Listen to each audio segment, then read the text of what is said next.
O e-book Educação e Arte na Amped, Potência do Coletivo, reúne os resultados de trabalhos realizados por professores em universidades de todo o Brasil pesquisando essa questão. E os organizadores da obra são os professores Kelly Sabino, da Unicamp, e Francione Carvalho, da UFJF, do Departamento de Educação, que está aqui com a gente.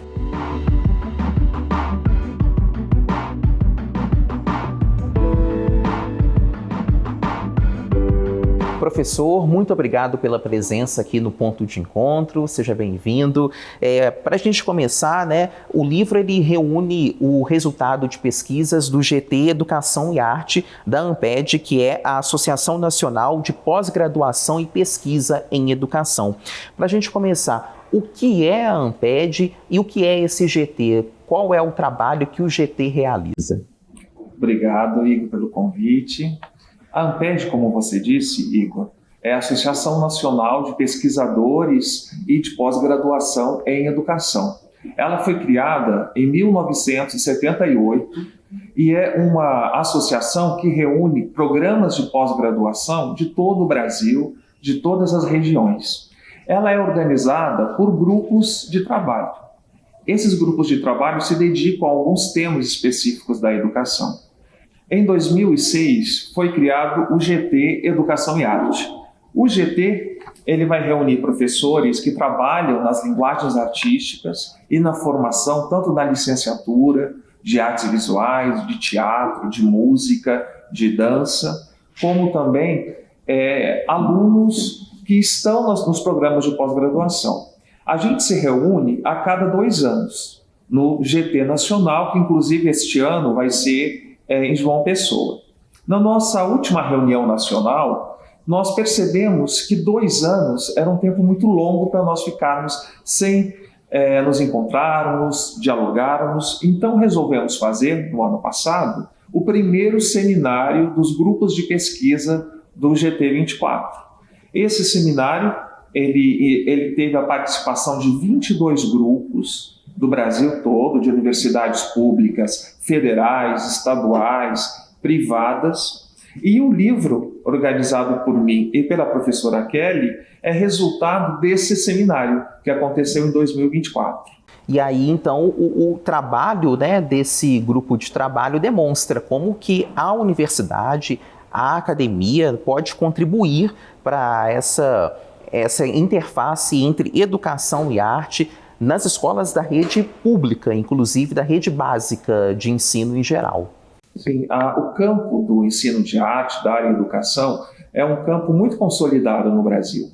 E é um campo de grande influência não só nacional, como na América Latina e no mundo, porque a gente já desenvolve pesquisas sobre a relação de educação e arte há muitos anos. Então, assim, há 40 anos nós temos pesquisas muito consistentes e principalmente ali, a partir do final da década de 90, início dos anos 2000, com o aumento dos programas de pós-graduação, tanto em educação, com linhas de pesquisa em arte, com os próprios programas de arte, que se dedicam a pensar os processos educativos, nós temos uma reunião, um grupo muito consistente e com pesquisas muito importantes para o Brasil, que não só mostram a importância da arte na educação, mas que se estende para pensar os processos educativos de forma bastante ampla, em vários espaços, sejam ONGs, instituições de acolhimento, museus, porque é um espaço muito importante para o ensino de arte, para a mediação cultural. E um dos trabalhos que está descrito no livro é o do Mirada, que é um grupo de pesquisa, uma iniciativa da qual você faz parte aqui na UFJF. Conta mais para a gente sobre isso. O Mirada é o grupo de estudo e pesquisa em visualidades, interculturalidade e formação docente. Ele foi criado em 2016 na Faculdade de Educação, aqui da nossa universidade. Ele é coordenado por mim e pela professora Olga Egas. Ao longo desse tempo, nós tivemos 2 grandes pesquisas coletivas, agregando pesquisadores de pós-graduação, professores da rede básica, licenciandos, A primeira pesquisa foi o que a universidade pode aprender com a escola. Então, pensar nessa relação do conhecimento e esse trânsito que se dá entre universidade e escola. Há um senso comum que muitas vezes acha que o conhecimento ele é criado, isolado da universidade, que depois adentra a escola. E a gente tentou mostrar nessa pesquisa que esse trânsito é muito mais complexo. E a última pesquisa coletiva, que foi financiada pela FAPEMIG, pelo CNPq, foi o impacto da reforma do ensino médio no ensino de arte da Zona da Mata Mineira. Então, foi uma pesquisa que durou 3 anos. Nós acompanhamos a implementação do novo ensino médio no primeiro, segundo e no seu terceiro ano, que finalizou no ano passado.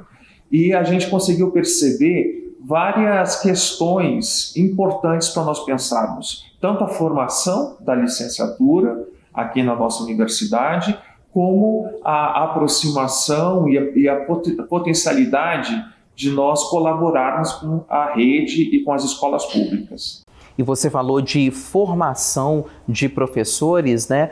A formação do professor na sua avaliação é importante também para levar essa noção do ensino de arte nas escolas? Eu acho que a questão da formação, Igor, ela é central e é uma discussão que até hoje está muito forte. Porque durante a ditadura, quando foi criada aquela disciplina que hoje não existe mais, chamada educação artística, que durou de 71 até 96, os professores que atuavam no ensino de arte, muitos deles não tinham licenciatura específicas em uma das linguagens. E isso desencadeou vários problemas em relação à área, que é uma não compreensão do processo educativo da arte, a dimensão da arte como conhecimento. E em 96, com a LDB, foi criada a disciplina de arte, que é a disciplina que nós temos ainda no nosso currículo. E é uma disciplina que deve ser ministrada na escola por um professor especialista em uma das linguagens da arte, que seria o teatro, a dança, as artes visuais e a música. A Universidade Federal de Juiz de Fora, Igor, oferece 2 dessas licenciaturas, que é a licenciatura em artes visuais, que eu trabalho, e a licenciatura em música. Já a licenciatura de dança, no caso aqui da nossa região, quem oferece a licenciatura é a Universidade de Viçosa. E a licenciatura de teatro é oferecida pela Universidade de São João del Rei. Então, eu acho que este grande território que abrange essas cidades todas é fundamental para a consolidação e para a profissionalização do professor de arte. E falando do benefício direto na formação do estudante, como que você enxerga que a educação artística é importante para a formação do indivíduo? Então, só fazendo uma correção, como eu disse, a educação artística é um termo que a gente não utiliza mais hoje, justamente porque a educação artística ela estava envolvida numa prática e de um fazer arte que é muito aquém do que a gente defende hoje a partir da disciplina de arte, que é pensar o ensino de arte significativo, onde que o aluno tem a possibilidade de experimentar processos criativos, processos autorais. E a licenciatura ela é fundamental para que o aluno tenha essa compreensão da complexidade que é a área de arte. Algo que eu sempre comento com os alunos, que cabe ao professor de arte, muitas vezes, não ser mediador da arte e da cultura só para os seus alunos. Ele também, muitas vezes, precisa ser mediador da arte para os professores, para a coordenação pedagógica, para a direção, que muitas vezes não compreende a própria área de arte na escola, e ter toda a comunidade escolar ao seu lado e compreendendo o que seria ensino de arte é fundamental para que se realmente consiga ter um ensino significativo, um ensino com sentido na escola. Então você acha que ainda existe uma certa resistência ao ensino de arte nas escolas, né? Eu acho que não seria assim, eu não sei se a boa palavra seria resistência, mas eu acho que é uma incompreensão. Eu acho que essa incompreensão vem porque a grande maioria dos professores, dos diretores e coordenadores que estão nas escolas são aquelas pessoas que passaram por essa formação da educação artística. E muitas vezes a lembrança que a pessoa tem são de práticas soltas, muitas vezes não compreendendo muito o porquê de realizar tais práticas, uma aproximação muito pouca da arte enquanto linguagem, enquanto experiência.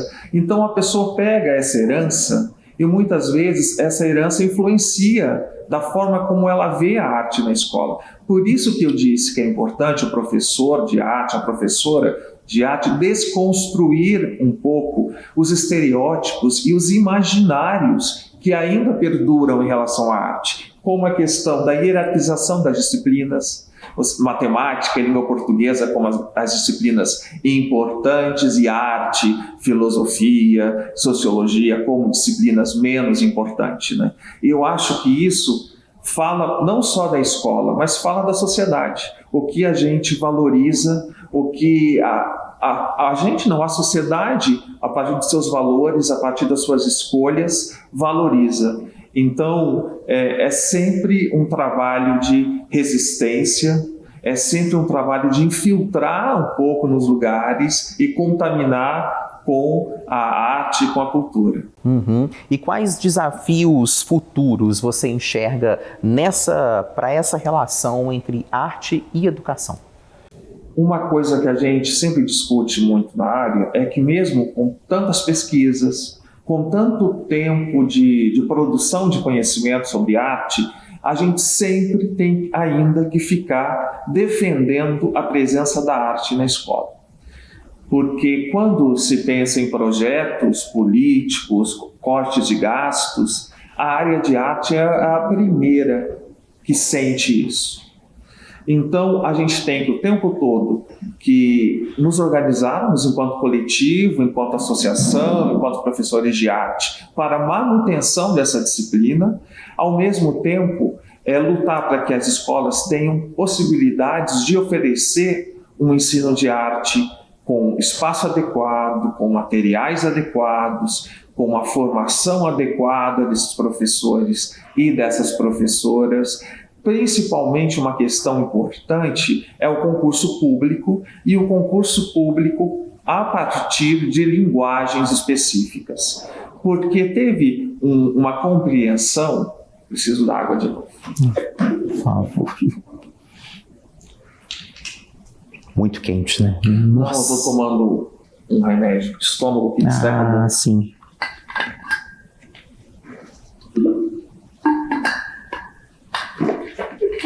Deixa aqui. Mais perto. Pode continuar. Concurso público, isso aí. O concurso público, pelas linguagens artísticas, então a partir do teatro, da dança, da música e das artes visuais, é uma demanda muito forte do nosso campo. Porque ao longo de algumas décadas se consagrou a ideia de um professor polivalente de arte, que seria um professor que, mesmo formado em uma linguagem específica, teria que trabalhar com todas as outras. Então, no nosso caso aqui, o professor sai formado na licenciatura de artes visuais. Chega lá, a escola, o diretor, quer que ele trabalhe com teatro, com música, com dança, que não são formações dele. E isso acontecia no próprio concurso, porque o concurso era uma prova única, geralmente uma prova que contemplava muito mais questões da área de artes visuais, e os professores das outras licenciaturas tinham que se adequar a esse concurso.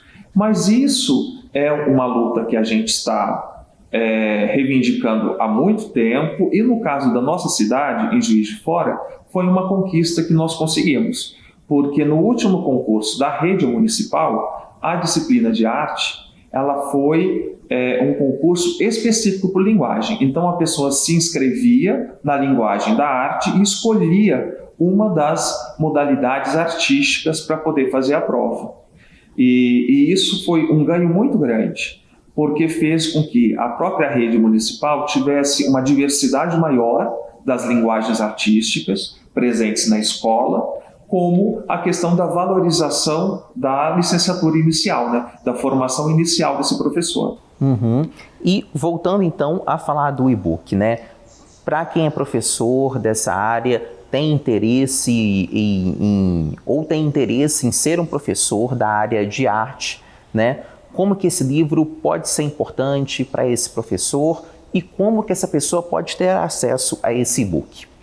Eu acho que o livro ele vai reunir mais de 16 grupos de pesquisa do Brasil todo, grupos de pesquisa dedicados a áreas de arte. E todos os grupos atuam nas três dimensões do ensino superior, né? Atuam na extensão, atuam na pesquisa, atuam no ensino.